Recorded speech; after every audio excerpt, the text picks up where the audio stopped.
وصلي على رسوله الكريم أما بعد قال الله تبارك وتعالى في القرآن المجيد والفرقان الحميد أعوذ بالله من الشيطان الرجيم بسم الله الرحمن الرحيم كل نفس ذائقة الموت صدق اللہ العلی العظیم۔ بزرگان محترم، نوجوان ساتھیوں، پیارے بچوں، چند باتیں مجھے آج اس اجلاس کے تعلق سے آپ سے عرض کرنی ہے۔ 2 حادثے آج ہماری بستی میں ہوئے۔ ایک جوان بچہ اللہ کو پیارا ہو گیا اور ایک بزرگ وہ بھی اللہ کو پیارے ہو گئے۔ اسی تعلق سے کچھ باتیں میرے ذہن میں آئی۔ میرٹھ میں تھا، مجھے خبر لگی، دل کو بہت تکلیف پہنچی، پھر اپنا انجام بھی یاد آیا۔ جب ارادہ واپسی کا کیا تو پھر اپنا خیال بھی آیا، بڑوں کا بھی خیال آیا، اور کسی شاعر نے شعر کہے ذہن میں آئے کہ ملے خاک میں اہل شاہ کیسے کیسے، زمین مکی ہو گئی بے مکاں کیسے کیسے، ہوئے نامور بے نشاں کیسے کیسے، زمین کھا گئی آسماں کیسے کیسے، جگہ جی لگانے کی دنیا نہیں ہے، یہ عبرت کی جا ہے تماشا نہیں ہے۔ اجل نے نہ کسرائی چھوڑا نہ دارا، اسی سے سکندر صفاتے بہارا، ہر ایک لے کے کیا کیا نہ حسرت سدھارا، پڑا رہ گیا یوں ہی سب ٹھاٹ سارا، جگہ جی لگانے کی دنیا نہیں ہے، یہ عبرت کی جا ہے تماشا نہیں۔ بزرگان محترم، نوجوان ساتھیوں اور پیارے بچوں، ہر ایک انسان کا مقدر یہی ہے، اللہ تبارک و تعالیٰ نے جسے پیدا کیا ہے اسے ناپید ہونا ہے۔ وہ جوانی کی عمر کو چلا جائے، بچپن میں چلا جائے، 60 سال کی عمر میں چلا جائے، 70 سال کی عمر میں چلا جائے، اللہ تبارک و تعالیٰ نے ہر انسان کی عمر اپنے یہاں متعین کر رکھی ہے۔ قرآن کریم کہتا ہے وَلِكُلِّ أُمَّةٍ أَجَلٌ إِذَا جَاءَ أَجَلُهُمْ لَا يَسْتَأْخِرُونَ سَاعَةً وَلَا يَسْتَقْدِمُونَ۔ ہر انسان کا ایک وقت متعین ہے، جب ان کو موت آ جائے گی، 1 سیکنڈ نہ موت آگے بڑھے گی نہ 1 سیکنڈ موت پیچھے ہٹے گی۔ یہ صبح و شام کے نظارے، یہ رات دن کے حادثے مجھے اور آپ کو عبرت دے رہے ہیں، مجھے اور آپ کو جھنجھوڑ رہے ہیں۔ وہ ایمان والے جوان، وہ ایمان والے بوڑھے، وہ صاحب علم، وہ صاحب فہم و فراست، وہ انسان جو نظارہ تو سامنے دیکھ رہا ہے کہ تھوڑی دیر پہلے ایک جوان تھا، 2 منٹ پہلے ایک اپنے ماں کی آنکھوں کا تارا، اپنے باپ کا لال، گھر والوں کا دلارا، سب کا لاڈلا اور پیارا، تو اب بے جان جسم سامنے پڑا ہوا ہے۔ ایک دن تیری بھی آنکھ بند ہونی ہے، ایک دن تجھے بھی اس دنیا کو چھوڑنا ہے۔ یہ رنگ رنگیریا جو تو دیکھ رہا ہے، یہ بہاروں کے موسم جو تو دیکھ رہا ہے، یہ دنیا کے نظارے جو تو دیکھ رہا ہے، تیری بھی آنکھ بند ہونی ہے۔ آج تو فلاں کو پکار رہا ہے کہ فلاں کا جنازہ جا رہا ہے، کل دوسرے کہیں گے کہ فلاں ابن فلاں کا جنازہ جا رہا ہے۔ جب خبر پہنچی دل ہل گیا۔ مولا تیری قدرت عجیب ہے، حکمت اور مصلحت تو آپ ہی جانتے ہیں۔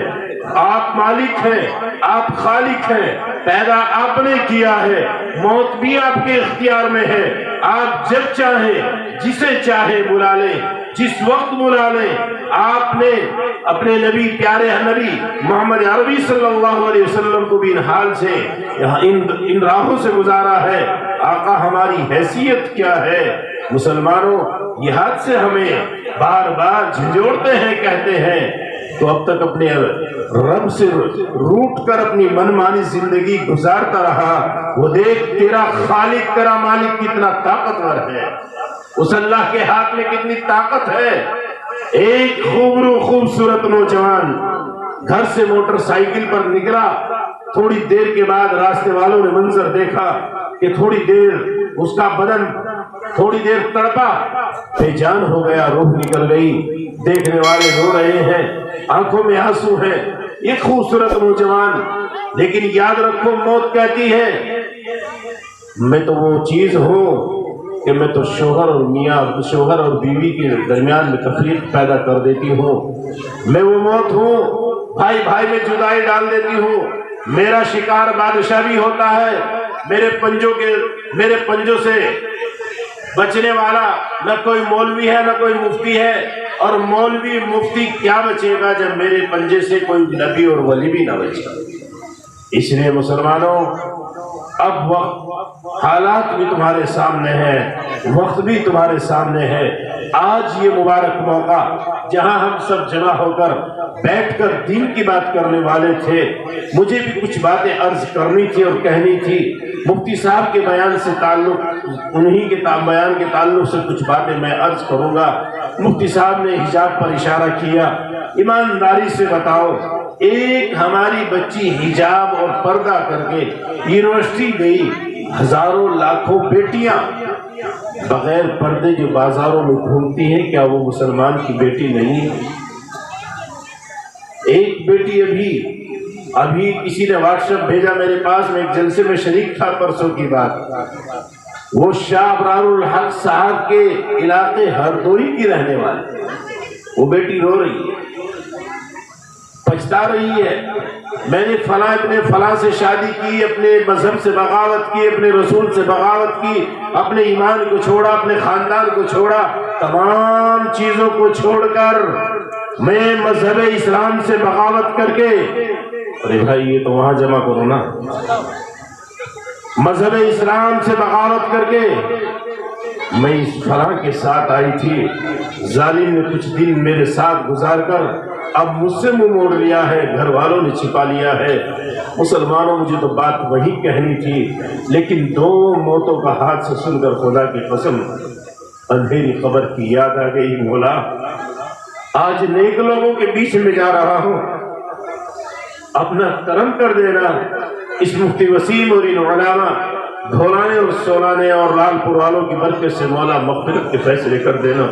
اس لیے آیا ہوں، تقریر کا بالکل بھی مزاج نہیں، لیکن میں کہنا چاہتا ہوں آپ سے، ایمانداری سے بتاؤ، جو میری اور آپ کی بیٹی مذہب اسلام سے بغاوت کر رہی ہے، کیا اس میں قصوروار مسلمان نوجوان یہ ہم نہیں ہیں؟ ہماری برادری مسلم قوم کے رہبر رہنما نہیں ہے؟ کیا اس کے ذمہ دار ہمارے لیڈر اور ہمارے افسران اور ہمارے بڑے نہیں ہیں؟ ہم بھی ذمہ دار ہیں، ہم نے سچائی اور حق کا راستہ نہیں اپنایا ہے، ہم کہتے کچھ ہے کرتے کچھ ہے، آپ بھی سنتے کچھ ہے کرتے کچھ ہے۔ جلسے کو ہم نے سمجھا کہ صرف اکٹھا ہوئے، 2-3 گھنٹے بیان ہوا، مولانا نے بڑے زور سے بیان کیا، اس بیان کو سنا، واہ واہ کر کے گھر کو چلے گئے۔ اور خدا کی قسم، ساری عمر اگر جلسے کرتے رہو گے اور دل کی کوٹھری میں اللہ کی محبت کو، نبی کے عشق کو نہیں بساؤ گے، خدا کی قسم کھایا پلٹنے والی نہیں۔ ہم نے کیا سمجھا؟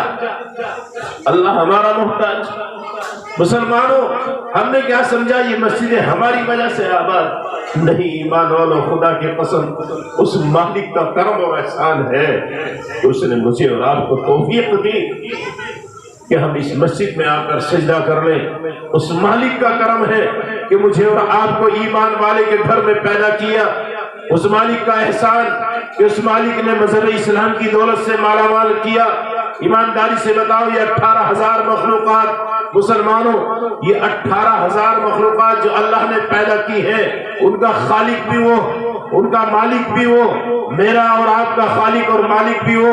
یہ جو ہمارے دوسرے بھائی ہیں، دوسرے مذاہب کے ماننے والے، ان کا پیدا کرنے والا بھی کون ہے؟ بتاؤ، کیا اللہ مالک پیدا کرنے والا نہیں ہے؟ ہم نے کوئی نیکی کی تھی، ہم نے اللہ کے دربار میں کیا عرضی لگائی تھی؟ کیا ہم نے کوئی عمل کیا تھا کہ مولا ہمارے اس عمل کی وجہ سے مسلمان بنا دینا؟ نہیں، ایمان والو، خدا کی قسم، یہ اللہ کا عطیہ، اس کے انعام اور اکرام ہے کہ اس نے ہمیں ایمان والے کے گھر میں پیدا کیا اور ایمان کی دولت سے مالا مال کیا۔ میرا اور آپ کا کوئی کمال نہیں۔ کتنے مسلمان ایسے ہیں جن کے یہاں بیاہ شادیوں میں مسلم بیٹیاں بن سنور کر سج کر دھج کر اچھے لباس پہن کر میک اپ کر کے شادیوں میں شریک نہیں ہوتی؟ کہاں چلا جاتا ہے مسلمانوں کا وہ پردہ؟ کیا جواب دیں ہم ان ججوں کو، کیا جواب دیں ہم ان لوگوں کو جو یہ کہتے ہیں کہ مذہب اسلام میں پردہ کرنا ضروری نہیں؟ انہوں نے تو قرآن نہیں پڑھا، تو کیا قرآن میں نے اور آپ نے نہیں سنا؟ کیا قرآن میں نے اور آپ نے نہیں سیکھا؟ کیا قرآن میں نے اور آپ نے نہیں سمجھا؟ کیا یہ مفتی وسیم صاحب، یہ ائمہ حضرات کیا آپ کو بار بار نہیں بتاتے کس کی بیٹیاں ہیں وہ جو بازاروں میں ننگے سر اور چہرہ کھول کر گھومتی ہیں؟ وہ کس کی بچیاں ہیں جو دوسروں کے ساتھ بے محابہ ملتی ہیں؟ کون مسلمان ہیں وہ جن کی بچیاں یونیورسٹیوں میں بغیر پردے کے جاتی ہیں؟ کیا بچیوں سے نوکری کرانا مذہب اسلام نے بتایا ہے؟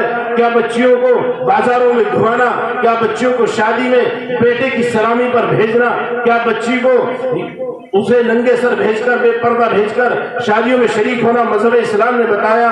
انہوں نے روکا، بدتمیزی کی، بد اخلاقی کی ان کا جرم تھا۔ تو کیا اللہ کی عدالت میں یہ لوگ نہیں کہیں گے کہ انہوں نے پردے کی اہمیت اور عظمت کو خود اپنے گھروں سے نکال دیا تھا؟ کہ اللہ کی عدالت میں، اللہ کی عدالت میں ہم سے سوال نہیں کیا جائے گا کہ ہماری بیٹیاں بغیر پردے کے بازاروں میں، شادیوں میں، نائٹ کلبوں میں جا رہی تھی، شہروں میں جا رہی تھی، ہماری بیٹی اپنے ماموں زاد بھائی کے ساتھ گھوم رہی تھی، چچا زاد بھائی کے ساتھ جا رہی تھی، پھوپھی زاد بھائی کے ساتھ جا رہی تھی؟ کیا گھروں کا ماحول نہیں کہ اگر فون آتا ہے تو فون کرنے والا گھر کا داماد ہوتا ہے تو گھر میں رہنے والی بیٹی اس سے فون پر بات نہیں کرتی؟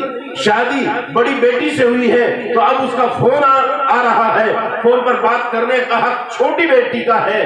گھر والوں نے تصور کر لیا ہے کہ کچھ بات کر رہا ہے۔ ایک بار میں بس میں سفر کر رہا تھا، حاجی صاحب پر فون آیا، ان کی بیوی برابر میں بیٹھی ہے، ان کی بیٹی بیٹھی ہے، میں بھی ایک سیٹ پر بیٹھا ہوا ہوں۔ حاجی صاحب نے فون نکالا، ہیلو کہا، بیٹی کو فون دے دیا۔ اب بیٹی بات کرنے لگی، شیشے سے باہر کی طرف منہ کیا، بیٹی بات کر رہی ہے۔ میں نے حاجی صاحب سے پوچھا، جب وہ ہنس کر بات کرنے لگی، حاجی صاحب یہ جو فون آیا ہے کس کا فون آیا ہے؟ کہنے لگے کہ ہمارے داماد کا فون ہے۔ میں نے کہا یہ بچی تو نہیں لگتی اس کی شادی ہوئی ہو؟ انہوں نے کہا نہیں یہ بچی نہیں ہے، اس سے بڑی بچی کا نکاح اس سے ہوا ہے۔ میں نے کہا تو پھر آپ کو شرم نہیں آئی؟ آپ کی حیا، آپ کی غیرت کہاں چلی گئی کہ آپ کی چھوٹی بیٹی آج فون پر بات کر رہی ہے، ہنس کر مسکرا کر دل لگی کر رہی ہے، کل خدا نہ خواستہ اگر اس کی باتیں اس کے دل پر اثر کر گئی تو یہی تیرا ہنستا کھیلتا چمن، یہ تیرا گھر ایک ویران قدا بن جائے گا۔ خدا کی قسم جس گھر کو تو جنت کا نمونہ بتا رہا ہے اس گھر میں آگ لگ جائے گی، تیری دینداری کے پر پرخچے اڑ جائیں گے۔ بے پردگی کو ہم نے رواج دیا ہے۔ مسلمانوں، پردے کی عظمت کو پیروں کے نیچے ہم نے روندا ہے۔ ایک حملہ ہوا، ایک تو چلانے لگے، ہم کہنے لگے۔ میرٹھ کے اندر ایک مسجد میں جمعے کی نماز کے بعد میں بیٹھا ہوا تھا، ایک حاجی صاحب آئے، آ کر رونے لگے، مولانا کوئی ایسا عامل بتا دو جو عامل ایسا تعویذ دے دے کہ ہمارے گھر میں امن سکون ہو جائے۔ میں نے کہا جناب اللہ تعالیٰ نے تعویذ دے دیا ہے قرآن کریم کی شکل میں، قرآن کریم کی شکل میں اللہ نے تعویذ دیا۔ قرآن کریم کو پڑھو، سمجھو، اس پر عمل کرو، اپنے بچوں کو سمجھاؤ، اس پر عمل کرو، انشاءاللہ اللہ تعالیٰ گھر میں چین سکون کرے گا۔ وہ اور زیادہ رونے لگے، بزرگ آدمی تھے، میں نے پھر بٹھایا، پوچھا کیا معاملہ ہے؟ کہنے لگے بڑا بیٹا سعودیہ رہتا تھا، سننے کی بات ہے نوجوانوں بزرگوں، بات سننے کی ہے۔ کہنے لگا بڑا بیٹا سعودیہ رہتا تھا، چھوٹا بیٹا یہیں گھر پہ تھا، اب وہ اس کی بیوی گھر پہ رہتی تھی، میں بھی کام پر چلا جاتا، کبھی کبھی گھر والی یا بھی کام پر کچھ کسی محلے پڑوس میں کسی کام سے چلی جاتی، دونوں کی بات ہو گئی اور دیور اور بھابھی کے تعلقات ہو گئے۔ اب بات یہاں تک پہنچ گئی ہے کہ دونوں بھائی ایک دوسرے کی جان کے دشمن بن گئے۔ پردے کو کس نے پامال کیا؟ ہم نے کیا۔ کیا اللہ کے نبی صلی اللہ علیہ وسلم کا فرمان یاد نہیں؟ کیا حدیث مسلمان بھول گئے؟ کیا قرآن کو بھول گئے؟ قرآن کریم کی آیت یہ حضرت مفتی صاحب آپ کو تفصیل سے بتائیں گے اللہ کے نبی صلی اللہ علیہ وسلم کے صحابہ کے لیے اللہ تعالیٰ نے حکم دیا کہ جب تم ان اپنی روحانی ماؤں سے کوئی سوال کرو، پردے کے پیچھے سے سوال کرنا۔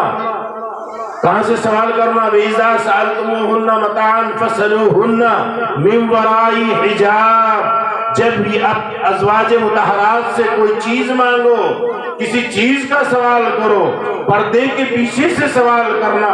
ان سے کوئی سامان کی ضرورت ہے، پردے سے مانگنا، بغیر پردے کے نہ جانا۔ یاد رکھو، بات سمجھو، اللہ کے نبی کی تمام بیویاں تمام مسلمانوں کی مائیں ہیں۔ کون ہے؟ ہم سب کی مائیں، صحابہ کی مائیں۔ روحانی اولاد کو حکم کیا ہے کہ تم اپنی ان روحانی ماؤں سے بھی اگر کوئی چیز مانگو، پردے کے پیچھے سے مانگنا۔ کس سے؟ صحابہ سے۔ خدا کی قسم، پیارے نبی کے بعد اس روئے زمین پر سب سے مقدس جماعت، سب سے بہترین جماعت، ایمان کے اعتبار سے، عمل کے اعتبار سے، اخلاق کے اعتبار سے، کردار کے اعتبار سے، پاک دامنی کے اعتبار سے، عفت کے اعتبار سے، اگر سب سے بہترین جماعت ہے، پیارے نبی کے بعد پیارے نبی کی بیویاں ہیں، اور پیارے نبی کی بیویوں کے بعد ان کے اولاد کے بعد صحابہ کی جماعت ہے۔ انہیں تو حکم یہ ہے کہ اگر روحانی ماں سے کوئی چیز مانگنی ہو، پردے کے پیچھے سے مانگنا۔ اور میرا اور آپ کا معاملہ کیا ہے کہ گھر میں داماد آ جائے تو وہ اندر جا کر بیٹھے گا جہاں اس کی سلجے بیٹھی ہوں گی، جہاں اس کی سالیاں بیٹھی ہوں گی۔ یہ کون سی شریعت ہم پڑھ رہے ہیں؟ یہ کون سا دین ہے؟ کون سا مذہب ہے؟ تو دوسروں کو پر ہم انگلی اٹھائیں، وہ غلط کیا جس نے کیا تھا، یا آج ہو رہا ہے، غلط ہو رہا ہے۔ میرا ماننا یہ، میری روش دوسری، میرا ماننا یہ، خدا کی قسم اگر مسلمانوں ہم نے پردے جیسی عظیم نعمت کو اپنی بیٹیوں سے چھینا نہ ہوتا، اپنے گھر میں پردے کا اہتمام کرایا ہوتا، اپنی بہوؤں کو پردے کا اہتمام کرایا ہوتا، بتایا ہوتا کہ یہ دیور صحیح، یہ تیرا دیور ہے، دیور نہیں ہے، تیرا چھوٹا بھائی ہے، اس لیے شریعت کہتی ہے یہ چھوٹا بھائی صحیح لیکن اس سے پردہ کرنا ہے۔ کیوں؟ اس لیے کہ آقا نے فرمایا کہ گھر میں رہنے والا وہ دیور ہو یا جیٹھ ہو، اور رات دن وہاں رہ رہا ہے، یہ تو ننگی تلوار ہے۔ جس طرح میان سے باہر تلوار خطرناک ہوتی ہے، اسی طرح ایک جگہ رہنے والے یہ چھوٹا دیور جو ہے اس سے بے محابہ تعلقات خرابی پیدا کر سکتے ہیں۔ حضرت مفتی شبیر صاحب نے کہ ایک واقعات بے پردگی کی وجہ سے آنے والے تباہی پر لکھے ہیں۔ میں وہاں تفصیل میں جانا نہیں چاہتا، میں کہنا یہ چاہتا ہوں اگر شریعت کے اس حکم کو ہم نے اپنے گھروں میں لاگو کیا ہوتا، ذمہ دار ہم۔ اللہ کی عدالت میں سوال بیٹی سے پہلے مسلمان میرے سے اور آپ سے ہوگا۔ اللہ کی عدالت میں خدا کی قسم ہم سے سوال کیا جائے گا۔ اور بتاؤ ایمانداری سے مسلمانوں، اگر سن رہے ہو تو سنو توجہ کے ساتھ میں۔ ایک عالم نے لکھا اور بہت تحقیق کے بعد لکھا، مسلمان بڑی بڑی شادیاں کر رہے ہیں، بیاہ کر رہے ہیں، بڑے بڑے جہیز دے رہے ہیں، گاڑیاں آ رہی ہیں، میں بھی لے رہا ہوں، آپ بھی لے رہے ہیں، میں بھی دے رہا ہوں، آپ بھی دے رہے ہیں، بچہ کوئی نہیں۔ اس حمام میں سب ننگے ہیں، معاف کرو، بس تمہیں پتا نہیں، تم کھلا کر لو، پڑھے لکھے پردے کے پیچھے سے تمام کام ہو رہے ہیں معاشرے سماج میں۔ چند لوگ 1-2% ایسے ہیں کہ اللہ نے ان کی برکت سے مجھے اور آپ کو بچا رکھا۔ 8 لاکھ مسلم بیٹیاں ایسی ہیں جو ایمان کی دولت سے محروم ہو چکی ہیں۔ 8 لاکھ مسلم بیٹیاں ایسی ہیں جو ایمان کو چھوڑ کر دوسروں کے ساتھ چلی گئی، جن کی شادیاں رجسٹرڈ ہیں آپ کے اس ملک میں۔ کیوں گئی وہ؟ کیا ان لوگوں نے پردہ اتارا تھا؟ نہیں، سب سے پہلے پردہ ہم نے اتارا۔ آقا نے فرمایا النکاح یسر، نکاح آسان ہے، ہم نے نکاح کو مشکل بنا دیا۔ آقا نے فرمایا نکاح میری سنت ہے اور سنت عبادت کا درجہ رکھتی ہے، ہم نے عبادت کو تجارت بنا دیا۔ مسلمانوں نکاح مشکل ہوا، زنا عام ہوا، بدکاری عام ہوئی، بے حیائی عام ہوئی، ارتداد عام ہوا۔ خدا کی قسم اگر مسلمان اپنے بیٹوں کا نکاح آسانی سے کرتا، بغیر جہیز کرتا، بیٹیوں کو مانگنے والے تیرے گھر اور دروازے پر لین لگا لیتے۔ حاجی صاحب، چودھری صاحب، اپنی بیٹی، بااخلاق بیٹی ہے آپ کی، اپنی بیٹی میرے بیٹے سے بیاہ دو، میرے بیٹے سے شادی کر دو۔ تو آ تو صحیح، نبی کی سنت پر کھڑا ہو تو صحیح، آقا کی سنت کو سینے سے تو لگا، پھر یہ بے پردگی، بے حیائی بھی ختم ہوگی، یہ ارتداد بھی ختم ہوگا، یہ تجارت بھی بند ہوگی۔ تو اپنے بیٹوں کو سنت کے مطابق دائرے میں لا کر نبی کی سنت کو زندہ کر، نبی کی سنت کے مطابق نکاح کر کے لا۔ خدا کی قسم کوئی تیری بیٹی کے پردے پر ہاتھ نہیں ڈالے۔ 3 بیماریاں عام ہوئی۔ کچھ دن پہلے ایک معاملہ چلا تھا، قرآن کریم کے اوراق کو جلایا گیا، قرآن کریم کو فلاں جگہ پھینک دیا گیا، فلاں جگہ بے ادبی ہوئی۔ حالات ہوئے تھے کئی سال پہلے۔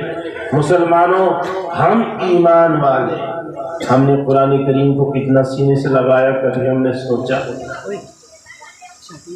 قرآن کریم کی تلاوت ہم کتنی کرتے ہیں، قرآن کریم کو ہم کتنا پڑھتے ہیں، ہم نے سوچا؟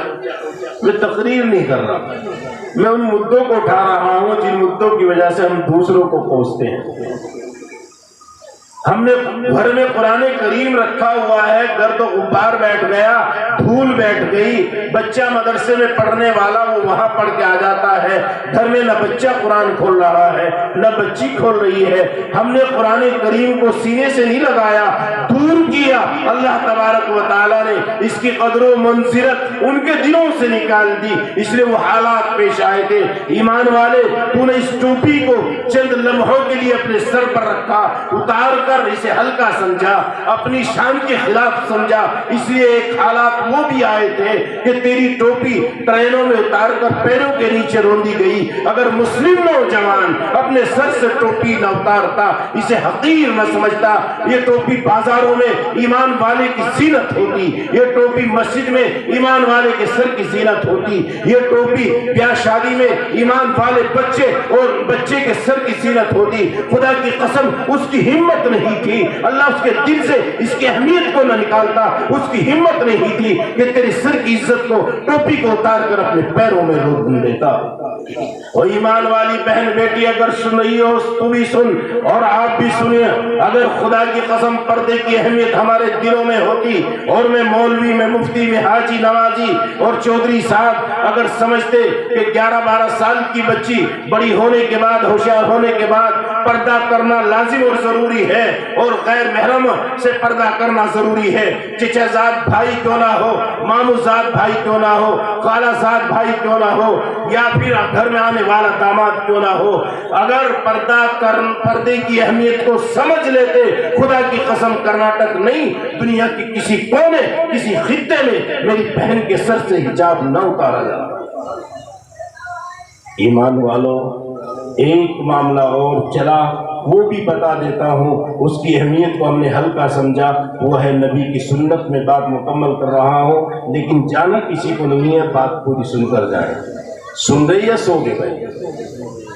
ایسا لگ رہا جی یہ تو چھک بھی گئے اور تھک بھی گئے۔ سن رہے ماشاءاللہ؟ یہ بیچ میں جگہ ہے، اسے پور کرو، آہستہ آہستہ سرکتے رہو، یہاں تھوڑے سے آگے کو آ جاؤ۔ میں بغیر مائک کی بھی تقریر کر لوں گا، اگر آپ کو اس سے کچھ تکلیف ہوتی ہو انشاءاللہ آواز وہیں تک چلی جائے گی۔ آ جاؤ آگے کو، وہ میرے بچے کھڑے ہیں، وہ اندر آ جاؤ بیڑی پی کر، وہ میرے بھائی بڑے جو ہیں گیٹ میں، اندر آ جائیں ماشاءاللہ۔ میں نے اس لیے کہا کہ بعض کی آنکھوں میں نیند ہے، اور آدمی اگر نیند میں کچھ بات سنتا ہے تو میں نے شاید بتایا ہو، آدمی کہنے والا کہتا کچھ ہے اور سننے والا سمجھتا کچھ ہے۔ وہ ایک عورت سن رہی تھی، عورتوں کا تو معاملے کا تمہیں پتہ ہے، مفتی وسیم صاحب نے اچھا کیا، جلسہ دن میں کر لیا۔ عورتوں کے معاملے کا تمہیں پتہ ہے، جہاں جاتی ہیں اپنا جلسہ اکیلے خود کر لیتے ہیں۔ موت میں جائیں تو ساری بوڑھی ایک طرف، تمیزن لطیفن خبیرن ساری ایک طرف، حمیدہ رشیدہ رقیہ زینب ساری ایک طرف۔ اب جتنی بہویں بیٹھی ہوں گی وہ تو ساسوں کی برائی کریں گی، اور جتنی ساس ہوں گی وہ بہو کی برائی کریں گی۔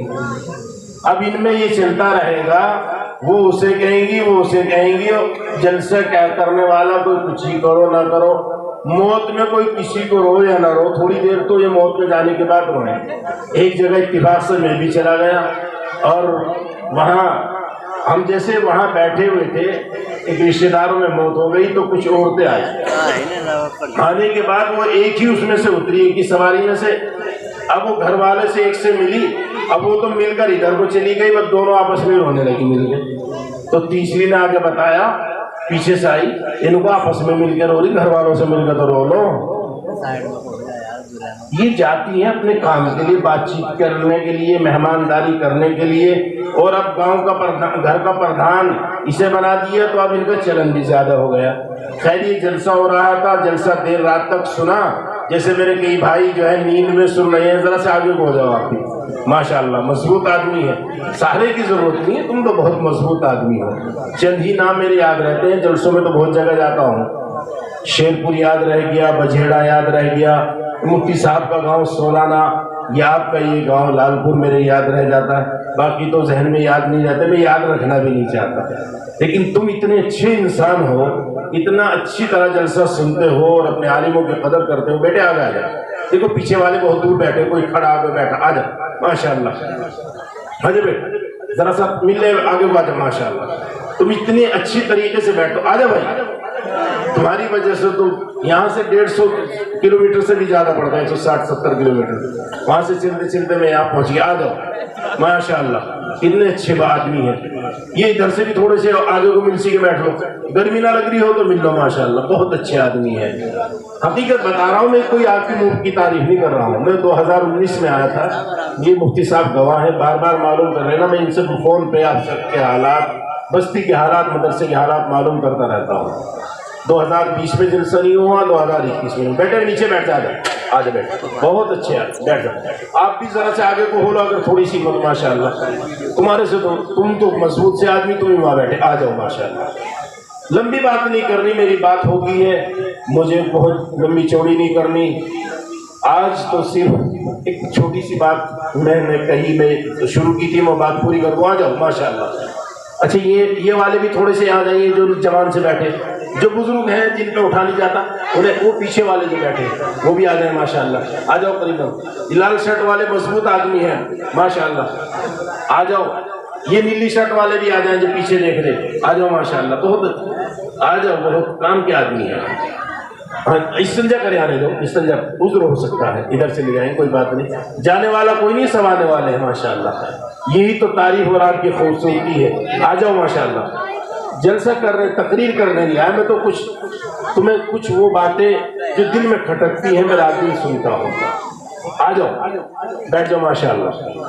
ادھر والے بھی تھوڑے سے آگے بولو، دیکھو پیچھے بہت دور بیٹھے، وہ کہہ رہے ہیں جی آگے جگہ نہیں، کرسی کے بغیر ہم بیٹھنے کے نہیں، لیکن کرسی جو ہے ملتی نہیں، اللہ نے فیصلہ کر دیا کہ ابھی کرسی تمہیں نہیں ملے گی، کرسی جب کرسی ملے گی، اللہ نے فیصلہ کر دیا جب کرسی لینے قابل ہو جاؤ گا، جاؤ بیٹے آگے ہو گئے ماشاءاللہ۔ یہ بچوں کو بھی ادھر آؤ بیٹے، ادھر بیٹھو بچے بھی ماشاءاللہ، بہت کام کے آدمی ہے، آ جاؤ ماشاءاللہ بیٹھ جاؤ، چلو جو بیٹھے کرسی پر، بغیر کرسی کے کرسی پر بیٹھے انہیں بیٹھے رہنے تو آپ بیٹھ جاؤ ماشاءاللہ۔ اے بچے نیچے بیٹھ جاؤ، تمہیں کہہ رہا تھا جلسہ ہو رہا تھا، مولانا صاحب بیان کر رہے تھے، بیان کرتے کرتے مولانا نے کہہ دیا کہ عورت کے لیے اپنے شوہر کا نام لینا مکروہ ہے۔ اب ایک یہ بڑھیا 70 سال کی بیچاری، وہ بھی بیان سن رہی تھی، کچھ تو کم سنا تھا، کچھ بات ہو رہی تھی، وہ اپنا بیان خود کر رہی تھی، سن رہی تھی، تو اس کی سمجھ میں یہ آیا کہ اگر بیوی اپنے شوہر کا نام لے لے تو اس کا نکاح ٹوٹ جاتا ہے۔ جلسہ سن کر چلی گئی، رات کو 1 بجے تک 1:30 بجے تک جلسہ ہوا، سو گئی۔ اب سونے کے بعد جب وہ اٹھی تو بچی نے اٹھایا، دادی اماں اٹھ جاؤ، جلدی دیر ہو گئی۔ اب وہ جلدی وضو کر کے آئی، پوچھا کتنا ٹائم ہے، لوگوں بس فرض پڑھ لو 2 رکعت۔ اب نیت باندھی، نیت باندھ کر 2 رکعت پوری ہوئی، درود شریف پڑھی، درود شریف پڑھنے کے بعد دعائے معصورہ، اللہم انی ظلمت نفسی ظلما کثیرا، وہ پڑھتی رہی، اور جب پڑھتے پڑھتے انک انت الغفور الرحیم پر پہنچی تو ایک دم چونک گئی، اوہو اللہ بھلا کرے اس مولوی کا، یہ تو کام خراب کر گیا۔ پھر پڑھنے لگی ربنا آتنا فی الدنیا حسنۃ وفی الآخرۃ حسنۃ وقنا عذاب النار السلام علیکم. اب ادھر تقاضا یہ، اگر نماز پوری نہ کرے تو وقت نکلا جا رہا ہے، نماز نہیں ہوگی، سورج نکل جائے گا، اور اگر وہ سلام پھیرے تو نکاح ٹوٹ رہا، اس لیے کہ گھر والے کا نام ہے رحمت اللہ. اب اس نے کہا تیز بہت ہو، یہ ہاتھ آنے والی نہیں، سورانے والوں، لال پور والوں، تمہارے ہاتھ آنے والی نہیں، بہت تیز ہو. اس نے کہا دیکھو مولوی تو مسئلہ بتا گیا، پر میں بھی تیری دادی ہوں. السلام علیکم زینب کے ابا، السلام علیکم فاطمہ کے ابا. نکاح بھی پورا، وہ نماز بھی پوری کر دی، نکاح بھی بچا لیا. تو اتنے استقرار بہت ہو. میں یہ اس بات پر کہا کہ نیند سی آ رہی تھی، نیند میں نہ سنو. میں نے کوئی تقریر نہیں کی، کوئی خطبہ نہیں پڑھا، کوئی آیت نہیں پڑھی، بس میں کہتا ہوں تو ادھر ادھر کی بات نہ کر، یہ بتا تیرا قافلہ کیوں لوٹا. تو ادھر ادھر کی بات نہ کر، یہ بتا تیرا قافلہ کیوں لوٹا. مجھے رہزنوں سے گلا نہیں، تیری رہبری کا سوال. دوسروں کے گلے شکوے کرتے ہو، کیا ملے گا دوسروں سے گلے شکوے کرنے کا؟ کیا حاصل؟ اور مسلمان جب اب تک اتنی بات ہی نہ سمجھ سکا کہ دنیا میں سب سے بہترین انسان کون ہے، سمجھ ہی نہیں سکے. بتاؤ ایمانداری سے کون ہے؟ کون ہے بتاؤ؟ ہم سب کے نبی محمد عربی صلی اللہ علیہ وسلم. ہے نہیں؟ ایمانداری سے بتاؤ، ہے نہیں؟ سب سے زیادہ خوبصورت انسان کون؟ بتاؤ. ہمارے نبی محمد عربی صلی اللہ علیہ وسلم. سب سے اچھا لباس کس کا؟ بتاؤ. ہمارے نبی کا. سب سے اچھا چہرہ کس کا؟ ہمارے نبی کا. ایمانداری سے بتاؤ لال پور کے لالو، کیا نبی کے چہرے پر داڑھی نہیں تھی؟ کیا نبی کا لباس یہی لباس تھا جو میرے بچے اور آپ کے بچے پہن رہے ہیں؟ کیا نبی کے اخلاق وہی تھے جو میرے تیرے اخلاق ہیں؟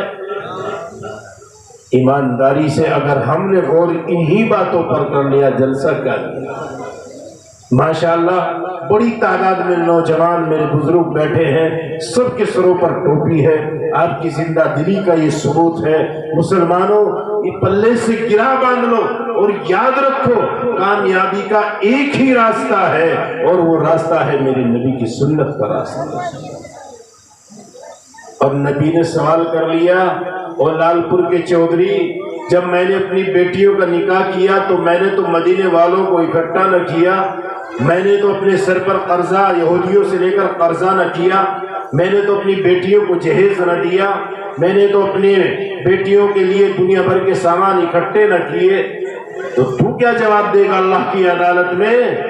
خدا کی قسم اگر عذر کریں گے، اگر اللہ کی عدالت میں ہم عذر کریں گے کہ مولا میرے آقا جو فرما رہے ہیں یہ برحق ہے، میرے آقا نے اپنی بیٹیوں کے نکاح میں جہیز نہیں دیا ہے، لیکن میں کیا کرتا، میری بیٹی کا نکاح بغیر جہیز کے نہیں ہو رہا تھا، تو کیا اللہ انجانے اللہ نہیں کہیں گے؟ اور ظالم تو جھوٹ بول رہا ہے، اگر تو نے اپنے بیٹے کا نکاح میرے نبی کی سنت کے مطابق کیا ہوتا تو تیری بیٹی کا نکاح بھی بغیر جہیز کے ہو گیا. ایمان والو، اب لمبی چوڑی تقریروں کی ضرورت نہیں ہے، عمل کے لیے کھڑے ہو جاؤ. نیت کر لو، خدا کی قسم حالات بدلنے کی نیت کر لو. یہ کبھی نہ سوچنا میں یہ سوچوں آپ یہ سوچیں مجھے ایک سے کیا ہوگا. نہیں، میں اکیلا ہی چلا تھا جانب منزل، مگر راہ رو آتے گئے قافلہ بنتا گیا. کون تھا وہ جو مکے کی سرزمین پر کھڑے ہو کر تنہا 13 سال تک اعلان کرتا رہا، یا ایھا الناس قولوا لا الہ الا اللہ. وہ ہم سب کے نبی محمد عربی صلی اللہ علیہ وسلم اکیلے ہی تو تھے، اکیلے تھے. 13 سال تک مکے کی وادیوں میں دعوت دی. چند صحابہ آئے، مدینہ منورہ آ گئے.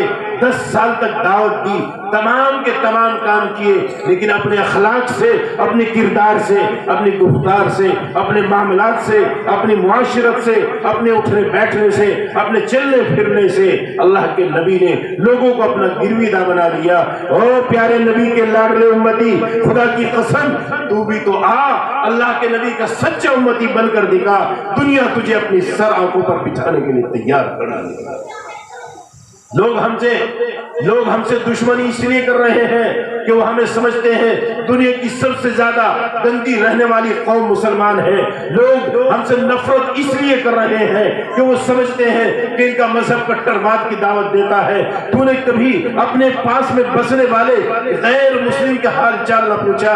تیری بستی میں ہریجن رہتے، 100-200 گھر رہے، والمیکی کا گھر تھا، تو نے کبھی اس کے دکھ تکلیف میں جا کر نہیں دیکھا؟ کیا تیرے نبی نے یہودیوں کو ہدیہ نہیں دیا؟ کیا تیرے نبی یہودی بچے کی تیمارداری کے لیے نہیں گئے؟ اخلاق کی وجہ سے میرے نبی نے دین کو پھیلایا ہے، اور میری بدخلقی، بد کرداری، بد معاملے کی وجہ سے آج لوگ دین سے متنفر ہو رہے ہیں۔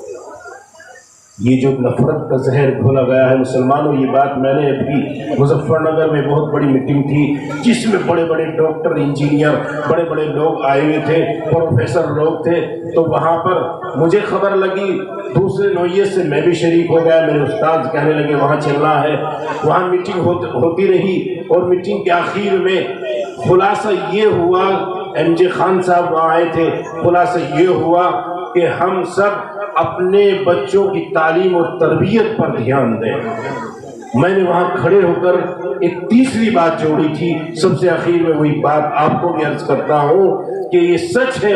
میرے آقا نے فرمایا انما بعثت معلما وبعثت لاتمم مکارم الاخلاق۔ آقا فرماتے ہیں کہ میں معلم بنا کر بھیجا گیا ہوں۔ معلم استاد کو کہتے ہیں، استاد کا کام ہوتا ہے بچوں کو پڑھانے کا، تربیت دینے کا، تو آقا گویا تعلیم کا مشن لے کر آئے۔ آقا نے فرمایا کہ میں مکارم اخلاق کو مکمل کرنے کے لیے آیا ہوں، اچھے اخلاق لوگوں کے بنانے کے لیے آیا ہوں۔ تو اخلاق بنتے ہیں تربیت سے۔ تو ہم سب کے نبی کے دو مشن اور دو مقصد، پہلا مقصد تعلیم، دوسرا مقصد تربیت۔ آقا مدنی صلی اللہ علیہ وسلم فرماتے ہیں، میں نے وہاں بھی کہا یہ بات سچ اور حق ہے، ہم مسلمانوں کی ذمہ داری ہے کہ ہم تعلیم پر بھی دھیان دیں۔ سب سے پہلے اپنے بچوں کو مسلمان بنائیں، اس کے بعد آپ اپنے بچوں کو کلکٹر بنائیں، IAS بنائیں، IPS بھی بنائیں۔ بہت خرچے کر لیے، بریانی کھا لی، فرائی کھا لی، مرغے مسلم کھا لیے، بکرے کھا لیے۔ مسلمانوں اس قوم سے سبق حاصل کرو جو تمہاری کھیتوں میں کام کرتی تھی، ایک وقت کھاتے تھے، ایک وقت بچاتے تھے، پیٹوں سے پٹی باندھی، اپنے بچوں کو آگے بڑھایا۔ کل وہ تمہارے سامنے سلام کر رہے تھے، آج ان کے بچوں کو جا کر ہم اور آپ سلام کر رہے ہیں۔ خرچے کم کیجئے، بچوں کو پڑھائیے، یہی میری قوم کا مستقبل بنے گا۔ صرف دنیا کا مقابلہ کرنے کے لیے تیرے پاس دو ہتھیار ہے، ایک تعلیم کا ہتھیار ہے کہ تعلیم کے ذریعے اپنے بچے کو آگے بڑھا، دوسرا اخلاق و کردار ہے کہ بچپن سے بچے کی تربیت کر اسے بااخلاق انسان بنا، نبی کا سچا غلام بنا۔ خدا کی قسم تیری واہ واہ ہو جائے گی۔ اور مذہب اسلام پر، جو مذہب اسلام کے ماننے والوں پر جو یہ برے ایام اور برے دن آئے ہیں، لوگ گری ہوئی نظروں سے دیکھ رہے ہیں، خدا کی قسم ایمان والو، لوگ تمہیں سر آنکھوں پر بٹھائیں۔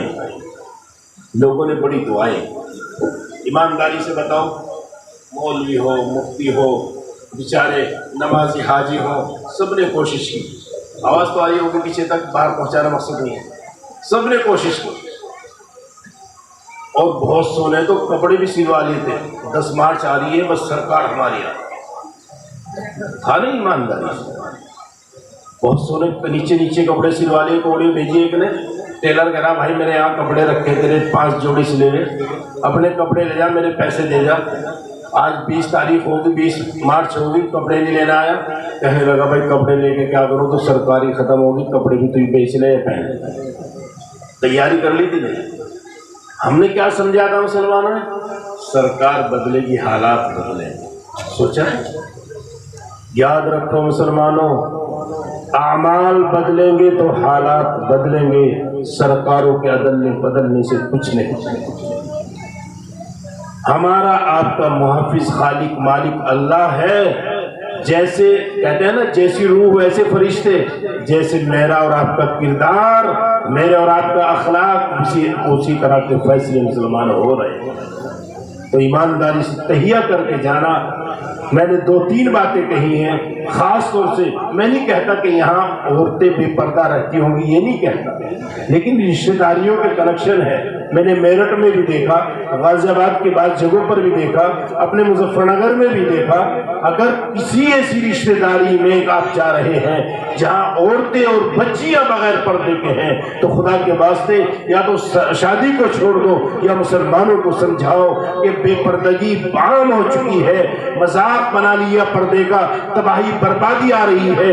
بچیاں گھروں کو چھوڑ کر جا رہی ہیں، بد کرداری میں مبتلا ہو رہی ہیں. تو اس لیے پردے کی عظمت ان لوگوں کے سامنے بیان کرو. اگر آپ نے یہ کر لیا، یہ نہ کہنا کہ یہ تو لال پور ہے، لال پور کی لڑکی لال پور میں پردہ کیسے کرے گی؟ وہ مدینے کی بیٹی تھی فاطمہ. ان علماء سے معلوم کرنا، یہ بتائیں گی کہاں کی بیٹی؟ مدینے کی بیٹی، اللہ کے نبی کی بیٹی، مدینے میں رہنے والی. کیا وصیت کی تھی؟ آخری بات بتا رہا ہوں، بات کو مکمل کرتا ہوں.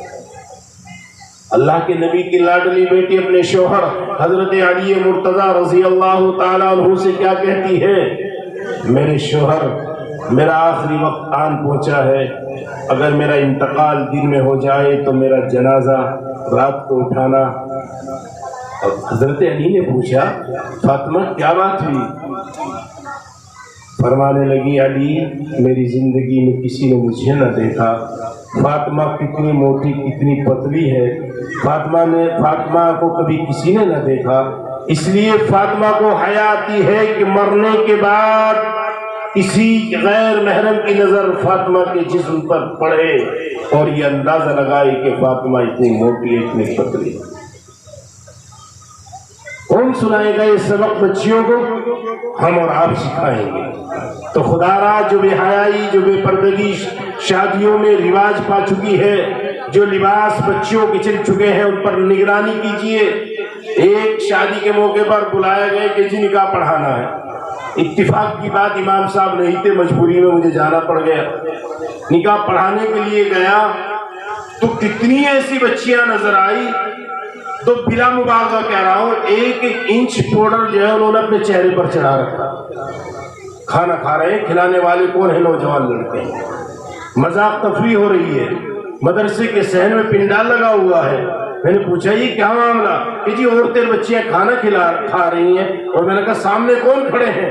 کہا کہ یہ بچے کھانا کھلا رہے ہیں. ارے اللہ کے بندے، تیرے گھر کی عورتیں کیا کھانا کھلانا نہیں جانتی؟ یہ ہٹاؤ یہاں سے، یہ غیر اسلامی کام ہے، یہ حرام ہے. اور جہاں پر نظر بازی ہو وہاں پر اللہ کی لعنت برستی ہے، اس لیے ہٹاؤ. یہاں نکاح نہیں ہو سکتا، یہ مدرسہ ہے. یہاں پر آپ پہلی بات تو بارات لے کر آنا ٹھہرنا یہی غلط، اور یہ سب آپ نے کیا. اس کے بعد آپ جو کر رہے ہیں شریعت کا مذاق ہے. جہاں شریعت کا مذاق اڑایا جاتا ہو اللہ کی لعنت برستی ہے. اس لیے خدا را اللہ کے واسطے بہت ہو چکا. اب عمل کی زندگی میں آ جاؤ، ایک ہو جاؤ، نیک ہو جاؤ. یہ رات دن کے حد سے یہ ہمیں دعوت دے رہے ہیں کہ آؤ اب اپنے روٹھے رب کو منا لیں. وہ پکار رہا ہے، وہ بلا رہا ہے. اب صدا اس کی صدا پر لبیک کہیں. مسجدوں کو آباد کریں، ان مدرسوں کو اپنے بچوں سے مزین کریں. یہ چھوٹے چھوٹے معصوم بچے جن کی تربیت مفتی وسیم صاحب اور ہمارے مولانا کر رہے ہیں، ان کی تربیت ہم بھی گھر میں کریں، ہماری مائیں بہنیں بھی کریں. ان کے بارے میں فکر لیں، انہیں حافظ بھی بناؤ. کوئی عالم بنے، کوئی حافظ بنے تو کوئی ڈاکٹر بنے، کوئی انجینئر بنے، کوئی ماسٹر بنے، کوئی IAS ادھیکاری بنے، کوئی مجسٹریٹ بنے، کوئی MBBS بنے، کوئی MD بنے. کیوں نہیں ہو سکتا؟ اللہ نے جو دماغ، جو صلاحیت تیرے بچے کو دی ہے، خدا کی قسم تو اسے کام میں لا، اسے صحیح لائن پر لا. خدا کی قسم یہ اوروں سے بہت آگے کھڑا، یہ خدمت خلق کے لیے کھڑا ہوگا، یہ دوسروں کو آرام پہنچائے گا. شریعت کا سبق اسے مفتی وسیم صاحب پڑھائیں گے، مولانا شاہد پڑھائیں گے. یہاں سے دین کی تعلیم لے کر نبی کا پیغام لے کر جائے گا، اور وہاں پر نبی کا پیغام اپنی خدمت کے ذریعے لوگوں تک پہنچائے گا. کریں گے انشاءاللہ؟ ہاتھ اٹھا کر بتاؤ. جانے والے رک جائیں، دعا ہو رہی ہے. بیڑی ہیں پی لوگ آگے پیچھے ہو گئے. کریں گے انشاءاللہ؟ جلسہ کون سے سال ہوا تھا ہے یاد؟ 2019 میں 20 میں نہیں ہوا، 21 میں نہیں ہوا، بلکہ متعین کر لیا تھا مفتی صاحب نے، اور جو پیسے تھے شاید انٹرلوک لگوا لی تھی یہاں شہر میں۔ کچھ کام وام کیا، یہ نیا میلہ بنا ہوا، کچھ اور کام کیا، تو 2019 گیا، 20 گیا، 21 گیا، کون سا ہے 2022۔ ویسے تو ماشاءاللہ آپ رات دن تعاون کرتے ہیں، لیکن یہ وہ موقع ہے جہاں پر بڑھ چڑھ کر حصہ لینے کی ضرورت ہے۔ مفتی صاحب، مفتی